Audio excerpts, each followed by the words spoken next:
नमस्कार दोस्तों चीन लगातार इंडियन ओशन और अब बे ऑफ बंगाल में अपनी प्रेजेंस बढ़ाने की लगातार कोशिश कर रहा है। हाल में ही चीन ने सिलीगुड़ी कॉरिडोर के पास यानी भारत के चिकन नेक के पास लाल मोनीर हाट एयरबेस पर अपना एयरफील्ड बनाने की मंशा जाहिर की है, जिसका खुले दिल से बांग्लादेश अंतरिम सरकार के प्रमुख सलाहकार यानी चीफ एडवाइजर मोहम्मद यूनुस ने किया था। दोस्तों, इसका जवाब भारत सरकार ने बड़ी पुख्ता तरीके से दिया।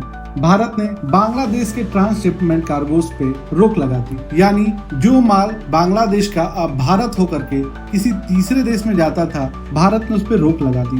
भारत ने एक बड़ा और रणनीतिक रक्षा सौदा मंजूर किया है। दोस्तों, प्रधानमंत्री की अध्यक्षता वाली कैबिनेट कमेटी ऑन सिक्योरिटी ने फ्रांस से 26 रफाल मरीन फाइटर जेट्स खरीदने के लिए $7 अरब यानी लगभग 63,000 करोड़ के सौदे को हरी झंडी दे दी। ये आधुनिक फाइटर जेट्स भारतीय नौसेना के लिए होंगे, जो स्वदेशी विमान वाहक पोत INS विक्रांत से भी उड़ान भर सकेंगे। इसमें 22 सिंगल फाइटर जेट्स जो कैरियर से उड़ान भर सकते हैं और साथ ही 4 ट्विन सीटर ट्रेनर जेट्स हैं, जो केवल प्रशिक्षण में उपयोग होने हैं। इस सौदे में केवल जेट्स ही नहीं बल्कि हथियार, सिमुलेटर, क्रू ट्रेनिंग और 5 साल की परफॉर्मेंस बेस्ड लॉजिस्टिक सपोर्ट भी शामिल है। इस डील को फ्रांस के रक्षा मंत्री सेबेस्टियन लेकुर्न की भारत यात्रा के दौरान महीने के अंत तक औपचारिक रूप में अंतिम रूप दिए जाने की संभावना है। यह डील 2016 में हुई भारतीय वायुसेना के लिए 36 रफाल जेट्स की डील के समान है। यह सौदा 59,000 करोड़ में हुआ था और इन जेट्स को अंबाला और हासीमारा एयरबेस पे तैनात किया गया है।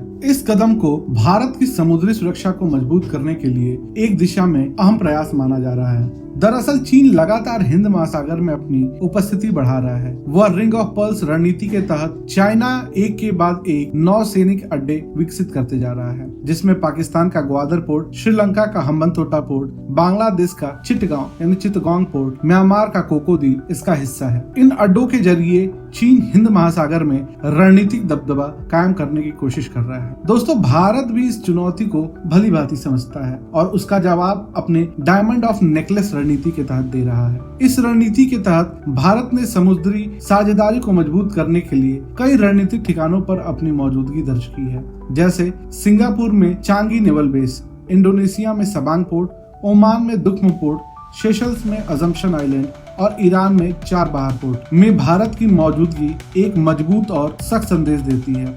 ये सभी पोर्ट हिंद महासागर में भारत की निगरानी, लॉजिस्टिक और त्वरित प्रक्रिया क्षमताओं की ओर अधिक शक्तिशाली बनाते हैं। अब रफाल मरीन जेट्स की खरीद इसी कड़ी में एक और बड़ा कदम है, जिससे भारतीय नौसेना की समुद्री स्ट्राइक की क्षमता कई गुना बढ़ जाएगी। यह डील भारत को हिंद महासागर में एक निर्णायक और आत्मनिर्भर समुद्री शक्ति के रूप में स्थापित करने की दिशा में एक अहम पड़ाव साबित होगी। जय हिंद, जय भारत।